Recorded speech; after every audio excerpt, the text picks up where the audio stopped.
Qui a déjà vu une exposition d'archéologie n'a pas envie d'y retourner. C'est souvent extrêmement technique, ennuyeux, des petits objets, des explications sur les fouilles, et on s'ennuie. En fait, en ce moment, au British Museum à Londres, il y a une exposition d'archéologie qui est absolument palpitante. Elle est consacrée au sujet qui est certainement le plus fascinant dans l'histoire de l'archéologie. Un des sujets les plus fascinants dans l'histoire de l'archéologie, c'est celui consacré à Pompéi et Herculanum. Comment, après une éruption volcanique, deux villes se retrouvent dans l'instant complètement fossilisées. Et comment, au XVIIIe siècle, des archéologues, justement, vont retrouver dans un état parfait ces deux villes.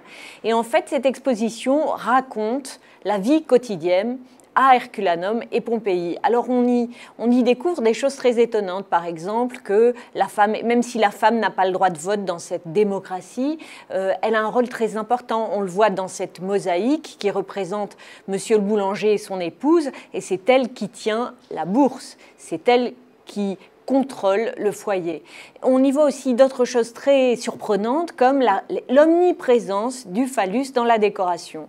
Alors, le conservateur en chef m'a expliqué que ce n'était pas du tout une référence à la sexualité, paradoxalement, mais que c'était une référence à l'abondance et un signe de bonne chance.